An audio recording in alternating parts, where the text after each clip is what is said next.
Hey, it's Jesse from the Vegas Guys Locker Room. You guys ever thought about starting your own podcast? Whether it be for business, personal, or simply talking about the things you love? Well, I can honestly say when we started our podcast, it was the best decision and it's the most fun we've ever had. But starting a new podcast can be overwhelming at times. And that's where Buzzsprout comes in. Buzzsprout is the best way to start your own professional podcast. They're so good, they've already helped out over 100,000 podcasters get their message out to the world. Buzzsprout offers you so many tools, like a great-looking podcast website, audio players that you can drop into other websites, detailed analytics to see how people are listening, and tools to promote your episodes, and more and more and more. Buzzsprout even gets your show listed on every major podcast platform, such as Apple Podcasts, Spotify, and Google Podcasts. They provide so many tools to help you get started with tutorials on YouTube, podcast tutorials, everything you may need to get your journey started. So if you're looking to start your professional podcast today, follow the link in the show notes. This lets Buzzsprout know that we sent you and help support our show. Buzzsprout, the easiest way to start a podcast.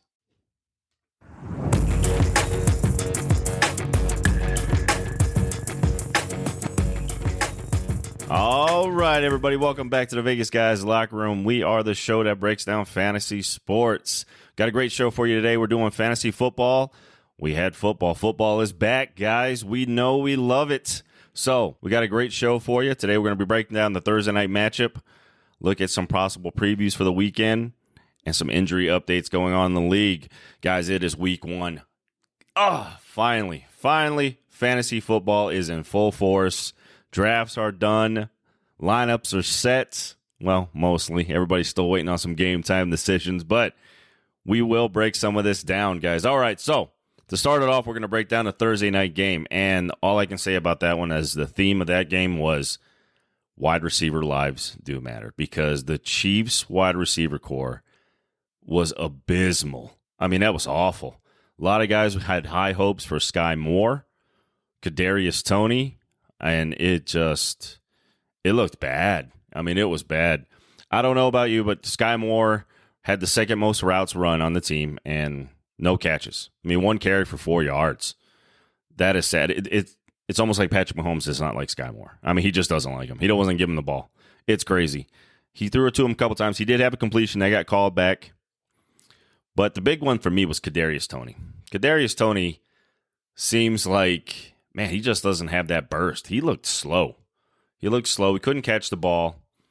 When they did give him that one, I think he had the 1 catch for 1 yard. Even running that, he looked like a man whose knees were gone. And this is a young guy, so this is scary for you. If you're a Chiefs fan and you are a Kadarius Toney or a Sky Moore owner, I would be concerned. Now, of course, Travis Kelsey did not play in this game. And judging by that first week 1 performance, man, Kelsey is worth every bit of that first-round pick he was going in some drafts, because I think he's the only weapon that Kansas City's going to have this year. I don't know. What do you guys think? Is Kelsey going to be the whole game changer? When he does come back, do these wide receivers pick it up? I think the only receiver I'm willing to take a flyer on in this Chiefs offense would probably be Rashee Rice. I mean, he actually looked like they were interested in getting in the ball. Other big nose, Isaiah Pacheco. Man, that was a shocker there. Him and CEH sharing the backfield. He did lead the team in carries. But, I mean, come on, 8 carries for 23 yards? That's not running the football, and CEH was no better. I believe he had 7 carries in that game. But Isaiah Pacheco did lead the receiving core with 4 receptions for 31 yards. That's pretty sad. Pretty sad on that front. It's not looking good. Kansas City owners, you guys are looking a little harsh right now. I know that was a disappointing first week of the season. Patrick Mahomes looked good. I mean, I'm not going to say he didn't look good. He did look good. His playmakers didn't come through for him. I mean, you can't do anything when you're throwing the ball and they can't catch it. They're dropping it.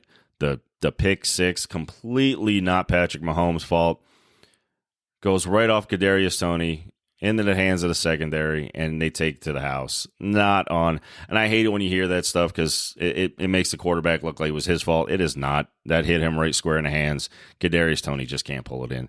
Very disappointing night for the Kansas City Chiefs. Lions, on the other hand, Very good first drive. Jared Goff looked fantastic. Amon-Ra St. looked fantastic. He looked dominant in the first half. Kind of cooled off. He did have the touchdown on the first drive. After that, really the passing game kind of settled down. Big news coming out of there, though, was the utilization of David Montgomery. 21 carries for 74 yards and a touchdown. He looks like a true workhorse back in that offense. Yeah, they're getting Gibbs involved. He did have 7 carries for 42 yards. He looked really good, especially receiving the ball. He may be too quick for his own good. Those who watched the game knows that he pretty much tackled himself. It looked like he was going to score. I thought he was going in the end zone with his speed. There's nobody over there. There was nobody who was going to catch him. He makes a cut, and he cut too fast. And it looked like before he made his cut, his foot wasn't even on the ground, and he just tumbles down. So he did look good, though. Maybe a little rookie nerves there. I think that settles down. I think Jahmyr Gibbs owners, you guys are going to be just fine. David Montgomery, big surprise, though. Really bell cow workhorse work for 21 carries. We talked about it on the show already. The Lions, we thought, would really make their run game stand out. They really wanted to run the ball this year. They came out and they did that. They came out, ran the ball, played solid defense. And, man, they looked really good. Looked like a team that people were projecting. People projected them to have playoff hopes, possibly winning the NFC North, and they looked really, really good. I don't know. What are your thoughts on the Lions? I know St. Brown looked really good. Those of you guys were holding on to Jameson Williams, I'm not sure you're going to get enough, target share going on there. It didn't look like they were going to throw the ball more than that handful of 20 to 30 times a game. Amon-Ra St. Brown's going to be involved. Now that Jahmyr Gibbs is going to be involved in that. What's the target share going to be? Sam Laporta looked good during that game. Looks like he could be involved. I loved how he was lining up wide a lot. He gets in there. I know that's what the kind of Coach Campbell wanted. He wanted somebody that could do both. He wanted to get a tight end that could run block and come out and catch the ball. Sam Laporta looks like he got his wish there. He looks good. Definitely lined up on the outside a lot, so I think he'll be involved in the passing game. When Jameson Williams comes back, how is this target share going to look? That's going to be my biggest question. If they are so focused and dedicated to the run, how much passing work are you really going to get out of these receivers and targets, especially with the weapons there? That might be a little concerning to me, especially if you're looking for that big blow up from Jameson Williams.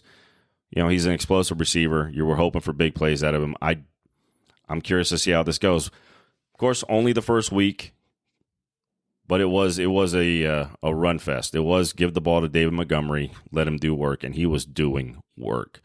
Great job. I know David Montgomery was a very late round pick in people's drafts. Kudos to who picked him up. Kudos to who played him, because it was a good start. He got you some solid numbers. Nothing spectacular, but there was good solid numbers. So, solid good flex play, maybe RB2, depending on what your roster situation looks like, but really looked good. Not going to be really concerned. Overall take on the game, not going to be too concerned with the Chiefs. The receivers it was brutal to watch them, but we'll see what happens with Travis Kelsey in there. Maybe everybody trying to do a little too much. Once Kelsey back's in there, what's the Kelsey effect going to be? Do these guys kind of settle down? Maybe they get a little more wide open looks, maybe more big play explosiveness. Kelsey does more of the grind work for everybody. So we'll see maybe if that happens. The Lions, of course, we just talked about. Run game, what's that target share going to look like when Jameson Williams comes back? Is this run-heavy offense going to continue? All remains to be seen. We'll take a look into our injury outlook. All right, so the injury outlook looks like coming out of Green Bay. I know this affects some people. Romeo Dobbs back at practice. Christian Watson out for the game. Listen, I know everybody was big that Dobbs might be out. Jaden Reed was going to step in. Looks like Jaden Reed's still going to step in. It's just going to be the other guy that's back in the game. Dobbs looks like he's going to play. Watson has been ruled out. The big news coming out, Cooper Kupp, IR. Man, does that hurt, especially guys who took him early. You're missing him for at least the first 4 weeks. And listen, he's north of 30. We know we saw it last year with Keenan Allen and the hamstring issues, those serious hamstring issues. They take time. And how much time is too much time? So definitely going to have to utilize IR spots if you do have them in your league. Man, that's a tough blow. That's a tough blow to a lot of people. I think that's a big jump for people like Tyler Higbee, maybe Van Jefferson, So hopefully you guys snag those up, especially with the news coming about the hamstring issue and what was lingering. Very odd situation there. So Cooper Kupp likely going on the IR. We will see, wait and see what happens with that, but I would not be shocked to see him be placed on the IR. Other big news, the biggest one was Ramondre Stevenson. Misses practice on Friday. No real word on why that was. So kind of mysterious. I mean, week one game time decision. Looks like maybe if you have Zeke Elliott, if you handcuff these guys, maybe you look like playing Zeke Elliott in there. Stevenson, even if he does come back, rumor is it's an illness. If he's not 100%, you're probably going to see a lot more Ezekiel Elliott than you wanted. Ramondre Stevenson, though, listen, it's tough. It's a tough situation. The New England Patriots are a tough situation for running backs. Talked to a few people before. We were talking about when was the last time you saw a New England running back rush for 1,000 yards in consecutive seasons. And surprise answer is it is Curtis Martin. I mean, that's a long time ago, guys. That is a long time ago. Belichick just does not like one bell cow running back. He just likes to spread it out. So we'll see what happens with Stevenson now with the supposed illness. See if he gets back in the lineup. Hopefully it doesn't take too much. Hopefully he gets back at it and saves your rosters for this weekend, guys. George Kittle, questionable. Again, I mean, is there any other situation where George Kittle is not questionable? I think he's questionable on every week. I think that's just a weekly report. I think he has a Q next to his name permanently. It's just embedded. He should get that tattooed on his arm. Questionable. He's always questionable. So we'll be back with our starts of the week.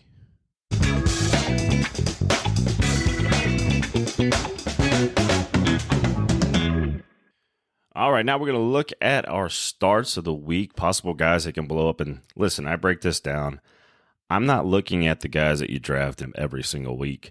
That's not what this is about. Looking at some possible guys where you're making decisions on whether or not to place him in your lineup, maybe due to injury concerns, somebody being missing a week, or just trying to set your best lineup. Like, listen, there's a lot of deep leagues out there. So I'm going to break down my starts of the week based on some of those guys you took later and also in the middle of your draft. I'm going to break it down by position, my starts of the week. At the quarterback position, I really like Jordan Love this week. He's playing the Bears. They give up the 7th most fantasy points to opposing quarterbacks. Yes, Christian Watson is not playing, but there are so many weapons now on that Green Bay offense. Romeo Dobbs is back in the lineup. You have that new rookie, Jaden Reed. And you also have Luke Musgrave, the rookie tight end. I think he plays a role like Sam Laporta did in the Thursday night game, and he could have a huge effect on the game. So I would not be shocked to see Jordan Love do well against the Bears defense, who gives up a lot of fantasy points to opposing quarterbacks. Running back situation, really, really love this one. J.K. Dobbins, I think, is going to be amazing. The Texans give up the most fantasy points to opposing running backs. Houston is not too talented. I don't think you're going to have to really throw the ball a whole lot for Lamar Jackson. I think this game is over rather quickly. I could see J.K. Dobbins having a tremendous game. Coming back off an injury, I know he had the knee, the ACL. Second year back from that, I think he's fully healthy. I think he's ready to roll, and I really like J.K. Dobbins this week. Wide receiver, if you're looking for somebody to place in your wide receiver core, listen, there's some guys missing time.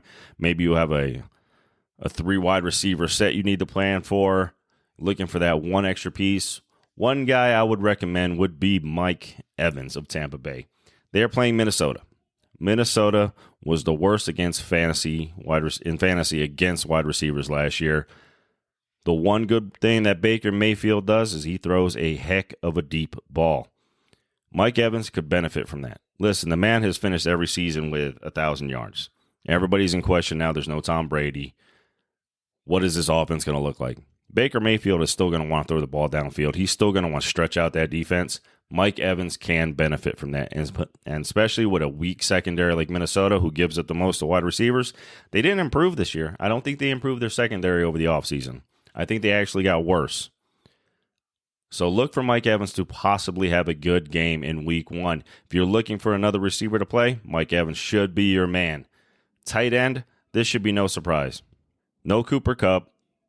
Van Jefferson is, a stretch at number 2. He can break out. He's got talent.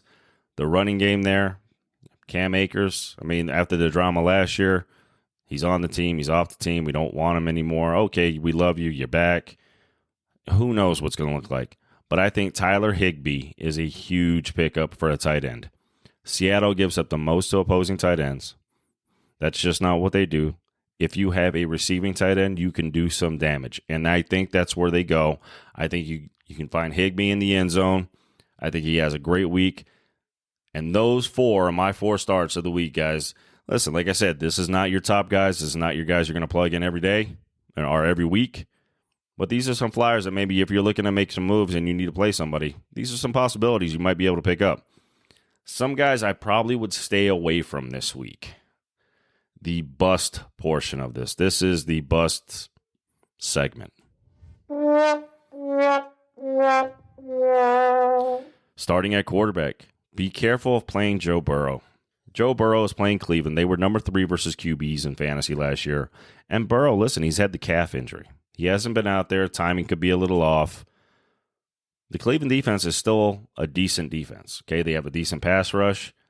Their secondary is solid.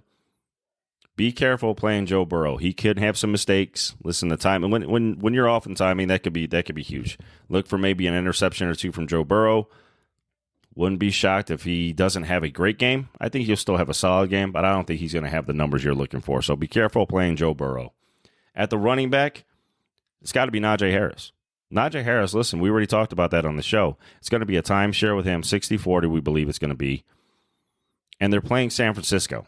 They were number 1 against running backs in fantasy last year.